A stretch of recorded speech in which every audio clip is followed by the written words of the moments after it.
Salut à toi, j'espère que tu vas bien. Aujourd'hui, on va voir ensemble le pouvoir du statut chez un homme. Je vais t'expliquer comment, au travers de plusieurs anecdotes, j'ai découvert à quel point le fait d'avoir un statut en tant qu'homme nous permettait d'avoir beaucoup de pouvoir auprès des femmes. Je vais te donner plusieurs anecdotes, je vais t'expliquer comment toi aussi le mettre en pratique. Je vais te dire, voilà, le statut, tu peux l'obtenir comme ceci et tu vas avoir ce type de résultat-là avec les femmes. Comme par exemple, choper des gonzesses, comme par exemple, être mis sur un piédestal, avoir beaucoup de charisme, etc., etc. Je vais pas t'expliquer en détail c'est quoi avoir du charisme. Par contre, je vais t'expliquer en détail comment tu peux avoir du charisme au travers de certaines activités qui vont te permettre d'avoir un statut. Je te fais cette petite intro. Pourquoi? Parce que cette vidéo, tu vas voir, elle a bugué à partir de quelques secondes jusqu'à environ la minute 7. Bon, avec l'intro, ça sera la minute 8. Et je voudrais ton indulgence et que tu dises, bon, c'est pas grave, on l'écoute comme un podcast. La valeur, c'est la même, c'est juste que je vais pas refaire une vidéo à chaque fois qu'il y a du flou. Donc, il y a à peu près 6 minutes de flou dans la vidéo, mais ça reste la même qualité au niveau de ce que je te raconte, ça a la même valeur. Donc, s'il te plaît, sois indulgent, mets-moi un like et abonne-toi à la vidéo parce que sinon, tu verras pas les prochaines vidéos. Donc, tu t'abonnes, tu cliques sur la cloche et puis tu mets un commentaire pour dire force à toi, Jérémy, on aime ton contenu. Allez, à plus.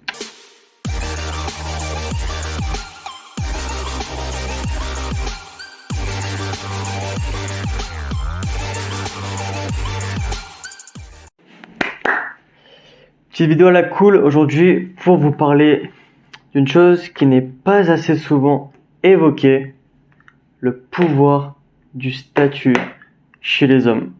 On l'évoque pas assez souvent et pourtant ça a un impact décisif sur vos résultats en termes de séduction. Que ce soit avec des femmes en Europe de l'Est ou que ce soit avec des femmes n'importe où dans le monde, il est clairement important que vous soyez capable de vous mettre en avant, d'avoir un statut. Vous devez être l'homme dans la place. Donc je vais vous expliquer ce que j'entends par statut. C'est pas une statue de Dieu, de Zeus, de je ne sais qui. Donc le principe du statut, c'est d'être quelqu'un. D'arriver à une soirée, d'être le mec de la soirée. Donc typiquement ça peut être organiser une soirée. Le statut, c'est savoir s'habiller, être imposant. Ce que certains pourraient appeler le charisme finalement. C'est être capable de s'imposer, c'est être capable de montrer qui nous sommes, c'est être capable d'être. Donc le statut finalement c'est par exemple on va aller à une soirée, il va y avoir plein de gens qui sont random, mais vous par contre vous n'êtes pas random. Du coup je vais vous donner quelques petits exemples. Par exemple quand j'ai voyagé en Bulgarie la première fois, je travaillais dans une entreprise, dans une start-up. Je faisais de l'organisation de soirées. Donc voilà, typiquement, quand on fait des soirées, tu vois, durant les soirées, il y a des stars. Il y a toujours des stars dans les soirées. Et la star, c'est qui? Les meufs, c'est des stars, ou les mecs qui sont un peu connus dans la soirée. Mais il y a une star. C'est celui qui a organisé la soirée. D'ailleurs, je me rappelle d'une anecdote. J'avais entendu ça dans un séminaire business à Paname. Un gars super timide qui nous a raconté moi franchement ça marche bien dans mon business, je réussis tout financièrement et tout, ça va. Par contre avec les meufs, je suis vraiment un pied, ça se passe vraiment super mal, je suis incapable d'aborder des filles. Du coup il a pris un coaching en séduction et son coach, voilà, pendant plusieurs jours ils ont fait du coaching et tout, le mettait à l'épreuve et un jour il a donné une épreuve, c'était la plus dure pour lui. Il a dit voilà, on est en soirée, ils sont allés en bar, etc. Il a dit maintenant tu vas voir tous les groupes, un par un, partout, tu vas toutes les tables dans la boîte et tu leur dis que c'est ta soirée. Et t'es là, il était en PLS en mode mais attends, c'est ma soirée, les gens je les connais pas, je vais leur dire quoi, machin. Tu te débrouilles. Tu vas à la soirée, tu dis c'est toi l'organisateur de la soirée. Donc le mec il a fait quoi? Il a réfléchi, il s'est fait un petit peu pipi dessus, il savait pas trop comment ça allait se passer et tout. Il est très peur mais il est passé à l'action, il y allait. Et ce qui s'est passé c'est que ça a été finalement pas si compliqué que ça. Il allait voir les gens aux tables, il leur a dit salut, je suis organisateur de la soirée, je veux savoir si ça se passait bien pour vous, si vous passez un bon moment, si vous avez quelque chose, n'hésitez pas, venez me voir, posez-moi des questions et je vais faire en sorte à maximiser votre événement ce soir. Et en fait, dans l'image des gens, ce qui s'est passé, c'est que dans la tête des gens, ce qui s'est passé, c'est qu'à force de voir ce mec à toutes les tables parler avec tous les gens, il a créé une vraie fausse popularité autour de lui. Et petit à petit, le mec, c'était le gars le plus connu de la soirée, le plus connu du bar. Il y avait tout le temps des gens qui venaient autour de lui dire salut, avec son prénom, salut Franck, comment tu vas, nanana, tu passes une bonne soirée? Ouais, je passe une bonne soirée. Le mec est devenu une star. Il est rentré chez lui avec un nombre de numéros incalculable sur son téléphone. D'ailleurs, je vous invite à vous abonner à cette chaîne, histoire que ça fasse monter la chaîne et qu'il y ait d'autres frérots qui soient en Ukraine ou en France ou n'importe où, qu'on fasse venir ici en Europe de l'Est et qu'on les aide à rencontrer la femme de leur vie. C'est pour ça qu'on est là avec le Bachelor de l'Est. Du coup, je voulais raconter 2-3 exemples. Quand j'étais en Bulgarie, j'ai fait de l'organisation de soirées. J'organisais notamment la fête de la musique à Sofia. Et typiquement, non, je vais pas vous spoiler comme ça. C'était un putain de merdier, quoi. Rencontrer des femmes en Bulgarie et tout, bon, ça l'a fait quand même. Mais bref, ce que je voulais vous raconter, c'est que on a décidé avec des potes, on s'est chauffé, on a monté une start-up, on s'est dit vas-y, on porte nos couilles et on va organiser la fête de la musique à Sofia. Événement unique. Événement porté de France, on le met en Europe de l'Est. Ça n'a pas été facile, mais on a réussi à monter des partenariats avec l'Institut français, des partenariats avec la French Tech à Sofia. Donc, petit à petit, sur le chemin, on recrute des gens, on rencontre comme par hasard des femmes qui parlent français, ce qui est logique puisqu'on est dans des entreprises françaises, des associations françaises. Et ce qui s'est passé, c'est que j'organise telle soirée, tel jour, telle heure, on fait ça, nanana, on invite des musiciens, des guitaristes, des chanteurs, ils viennent de France, tati, tata, il y aura aussi on va booker, privatiser plusieurs bars ici en Bulgarie. Et il s'est passé quoi? On a organisé la soirée, on a fait l'événement. Et qui c'était qui les stars ce soir-là? Ok, il y avait les musiciens, ok, il y avait les chanteurs, tu vois, le chanteur et le musicien, typiquement, ils ont un statut ce soir-là. Mais nous, qui organisons la soirée, on a aussi un statut.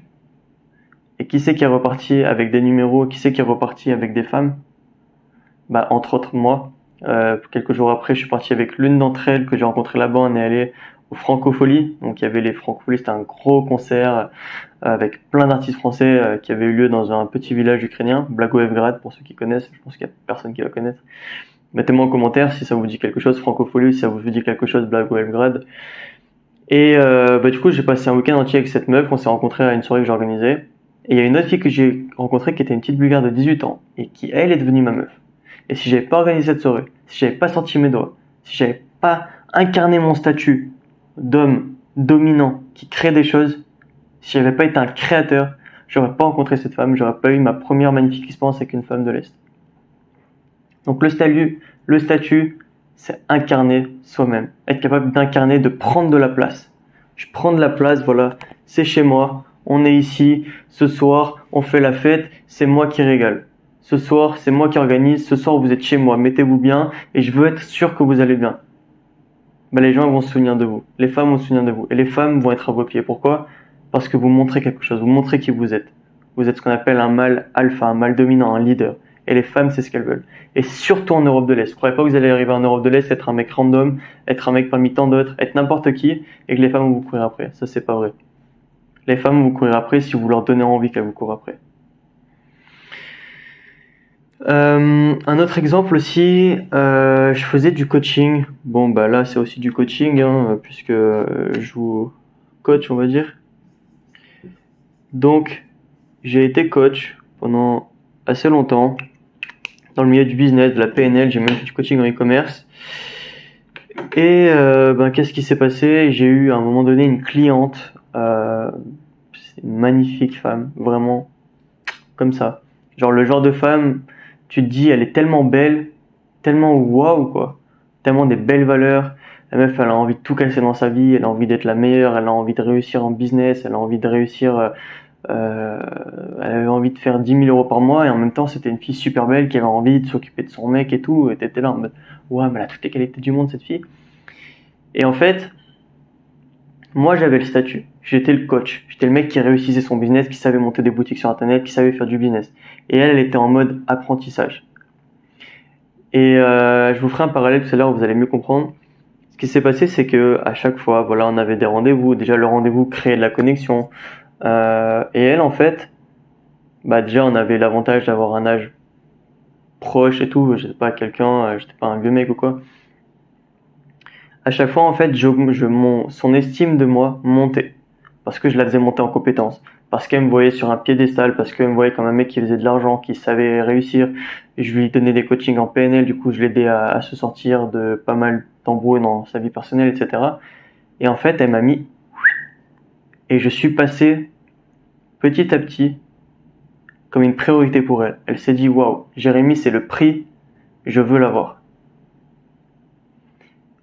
Et moi, j'avais rien fait pour ça, hein. Mais le jour où j'ai compris, je me suis dit, pourquoi pas y aller. Et pour vous faire un parallèle, d'ailleurs, cette nana-là est devenue ma copine pendant 6 mois, jusqu'à ce que je me barre en Europe de l'Est. Pour vous faire le parallèle, c'est un petit peu comme le syndrome de Stockholm. Vous savez, le fameux syndrome où la victime tombe folle amoureuse de son ravisseur. Ça paraît fou, mais c'est la même chose. Il est là, il tient son arme, il a des biscottos, c'est un mec musclé qui gueule sur tout le monde, qui impose. Et voilà quoi. Et la femme, elle est là, au début elle a peur, mais finalement, elle trouve le mec, il a un aura, il est là, il fait quelque chose, il est en face de tout le monde, il crie, il est beau, et elle tombe amoureuse de la fille quoi. Et c'est ce qui s'est passé avec cette cliente en coaching. Elle est tombée amoureuse de son coach. Ça arrive plus souvent que ce qu'on croit, mine de rien, c'est le fait d'incarner son statut. Allez-y, montrez-vous, sortez les biscottos, sans faire, comme on dit, rouler des mécaniques. Faut pas être faux, hein. Faut être vrai. Faut raconter des choses qui sont véridiques. Montrez-vous tel que vous êtes et osez incarner ce que vous êtes. C'est aussi simple que ça. Si ce que je vous dis, ça vous parle, mettez-moi juste un petit commentaire. Dites-moi si je fais des jolis dessins avec mes étoiles. Voilà. Mon étoile, elle est mignonne. C'est tout pour aujourd'hui. On a vu ensemble le pouvoir du statut. Donc que ce soit en Europe de l'Est ou en Europe tout court ou n'importe où dans le monde, c'est important de savoir incarner son statut. Je vous invite à liker cette chaîne, liker cette vidéo, abonnez-vous à la chaîne, commentez, cliquez sur tous les liens de ma description, rejoignez mon canal Telegram, rejoignez mon programme Le Bachelor de l'Est, réservez un appel pour que je puisse vous coacher en direct à vous aider à rencontrer la femme de votre vie en Ukraine. Et puis c'est à peu près tout quoi, vous allez tout voir en description.